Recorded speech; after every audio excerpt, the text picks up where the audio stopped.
que ese es el problema del sesgo, ¿no? El problema de, o digamos, del pensamiento ya estricto, determinado, ¿no? Que cuando tienes un pensamiento determinado es muy difícil, pues yo lo veo mucho, por ejemplo, y ahí ves la contradicción, ¿no? Ves en la gente que protesta, ¿no? Contra algo, que al final hacen más de ese algo, ¿no? O producen más de ese algo. De alguna manera hay como un sistema de retroalimentación, ¿no? Entre lo que es, digamos, su percepción, porque es una cuestión de percepción. O sea, yo puedo percibir, por ejemplo, que me quieren violar todo el mundo. Y voy a salir a la calle asustada porque tengo esa percepción, ¿no? Entonces, que a lo mejor es una cosa que puede ser una parte de una verdad ficticia, no de una verdad imaginaria, pero no es la verdad. Sin embargo, yo vivo esa realidad, ¿no? Entonces, cuando estás viviendo una realidad que está impulsada por tu propio sesgo, digamos, por tu propio sesgo perceptivo, entonces, ¿hasta qué punto tienes que lograr comprometerte con otra percepción? ¿Cómo puedes, no? O sea, ¿cuál sería la salida para poder comprometerse y decir, bueno, ah, voy a buscar una forma menos. Porque al fin y al cabo lo que dice también el Tao y el budismo, ¿cierto? No es el pensamiento, ¿no? Es esa cuestión de que estás constantemente machacando una idea. Entonces, esa idea la acabas convirtiendo en algo real, ¿no? La acabas convirtiendo o Sí. sea, creas de tu fantasía creas la realidad. O sea, tu fantasía puede crear la realidad, es a lo que quiero llegar, ¿no? Sí, la mayoría de los problemas sociales que tenemos proceden de la imaginación, no tanto de lo empírico. Al final Ujú. no somos lo que pensamos. Eso es importante porque precisamente estamos todo el rato pensando alternativas de lo real. Yo puedo, y esto por ejemplo sucede mucho en la adolescencia, puedo recrearme y decir, creo que puedo llegar a ser esta persona en concreto. Me disfrazo de gótico, o me disfrazo de pijo o de lo que sea, Ujú. pretendiendo realizar esa idea con esperanza de que pueda llegar a ser eso. En el momento en el que estamos constantemente planteando alternativas a lo real, puede surgir el defecto o la tara de obsesionarnos con una forma concreta de esa construcción alternativa. Entonces, cuando pueden surgir neurosis o neuroticismos en este caso también. Eso es importante porque ahí tendremos que tener en cuenta precisamente una visión propiamente egoísta, que es esto me está perjudicando, me beneficia. Y nuevamente el feedback social ahí es importante, porque cuando tú has estado durante mucho tiempo obsesionado, como decías tú, con una determinada idea, una determinada conclusión y todo lo has movido en base a ese eje, vas a tener el miedo de que si cambias de opinión la gente te señale Mm, y te diga, mira, es que tal, mentiroso, si es que falta de principios, al final vas a tener ese miedo de que se te señale. mm, Nuevamente, si una persona estuviera de acuerdo contigo, te dirá, bueno, rectificar es de sabios. Precisamente esa influencia social es importante para ser asertiva con esa persona. ¿Qué mismo nos da que esa persona haya cambiado de opinión por H o por B? Lo importante mm, es que esa persona haya llegado a la conclusión que su autoengaño concreto, su forma de engañarse porque se sentía cómoda, ya le está resultando perjudicial. Todos somos así. Desde mm. nuestras creencias en las relaciones platónicas de nuestras primeras parejas hasta el final de nuestros días cuando muramos y por favor que nos digan antes de morirnos que tuve una vida buena y que fui buena persona. Desde ese punto de inicio hasta el final, constantemente lo que menos va a importar es el porqué de lo que queremos, sino que nos digan lo que queremos oír. Al final, esa asertividad también, donde nos podemos hacer responsables emocionales de esa persona, donde esa otra persona, por sus cambios de opinión, también puede tener puntos de reflexión y pedir disculpas si mediante esa obsesión nos pudo hacer daño, es ese entorno más empático y asertivo lo que nos facilita precisamente la idea de la mentira, porque nos Mm, vuelve más honestos, por extraño que parezca, y es que parece contradictorio, pero es que nos vuelve más honestos, porque mm. nos hace ser precisamente reconocernos como la chapuza que somos. Y al reconocernos como la chapuza que somos, al final es algo ridículo que una escoba rota le eche la culpa de no recoger a un recogedor roto. ¿Me Mm, explico? mm.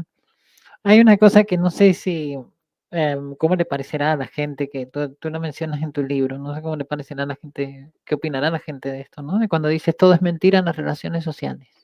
Sí, es un poco lo que decíamos al principio. Esa es la conclusión al final de los diferentes axiomas, 6 en total, bueno, 5 sin contar este, donde trato de establecer cuáles serían los axiomas de entender a la mentira como base de análisis de las relaciones sociales.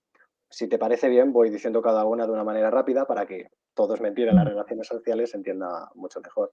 Por una parte, tendríamos que la información es tácita, dispersa, descentralizada, lo que quiere decir, en definitiva, que los modelos de comunicación dentro de las personas no son modelos perfectos, no son modelos estáticos.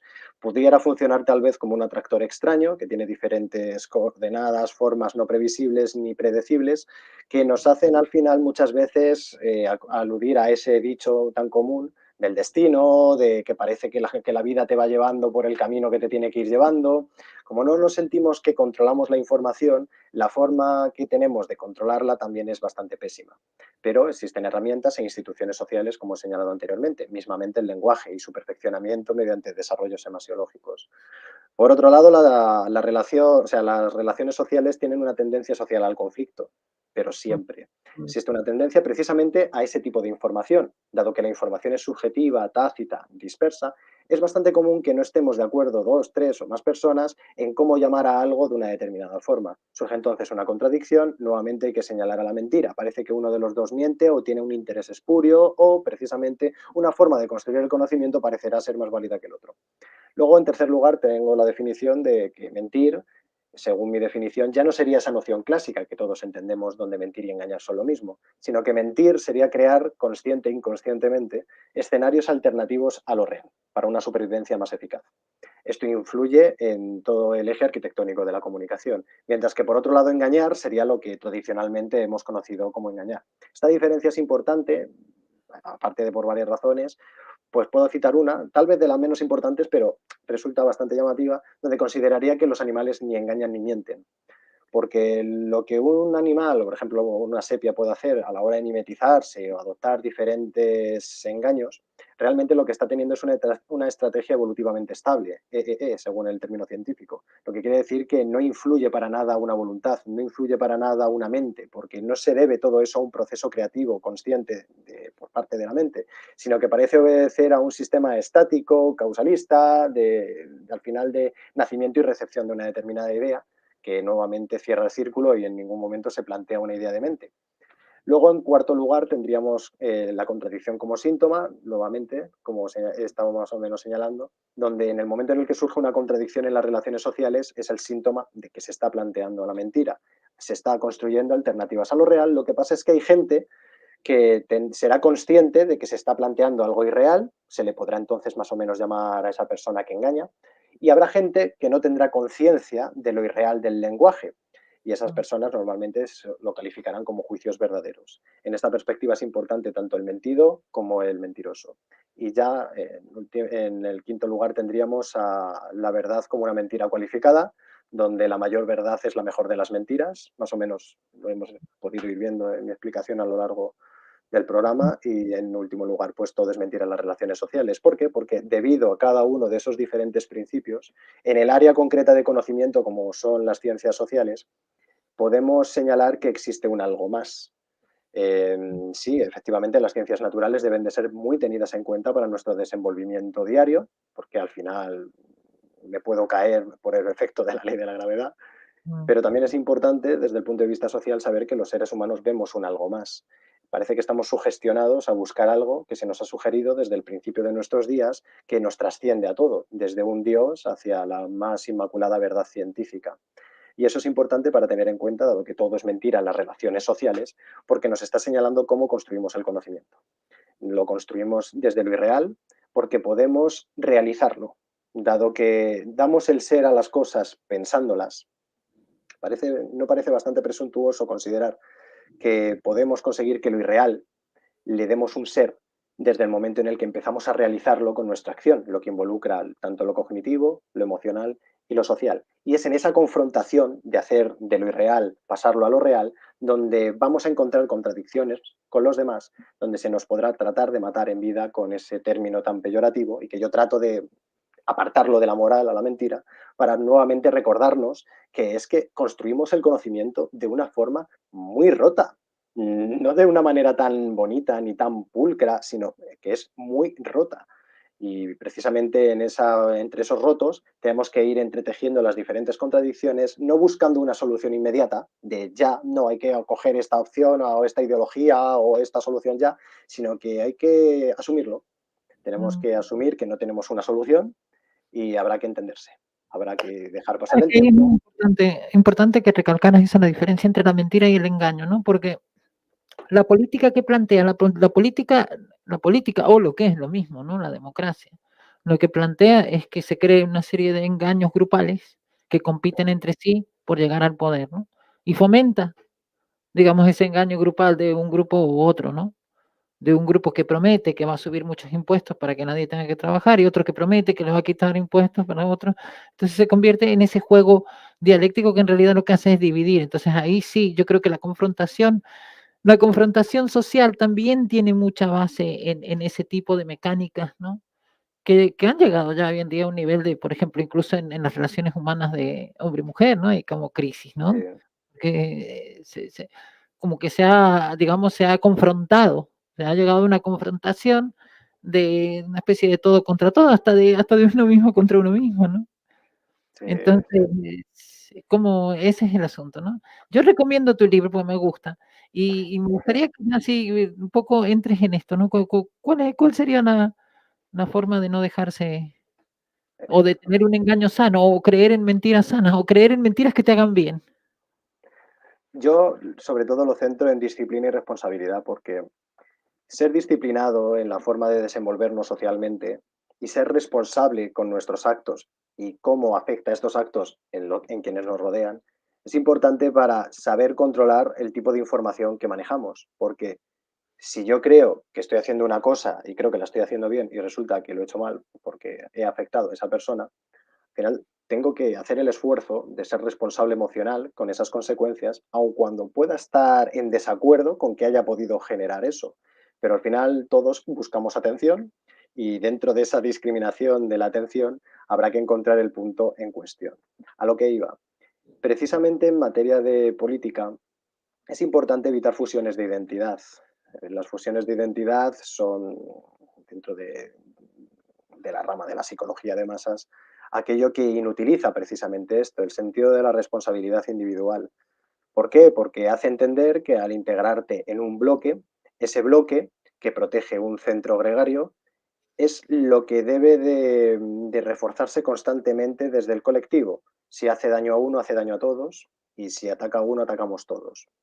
Eso Mm, es un peligro en el tratamiento de la información, porque precisamente no tiene en cuenta las circunstancias holísticas, las circunstancias diarias y concretas que vamos viviendo en el día a día.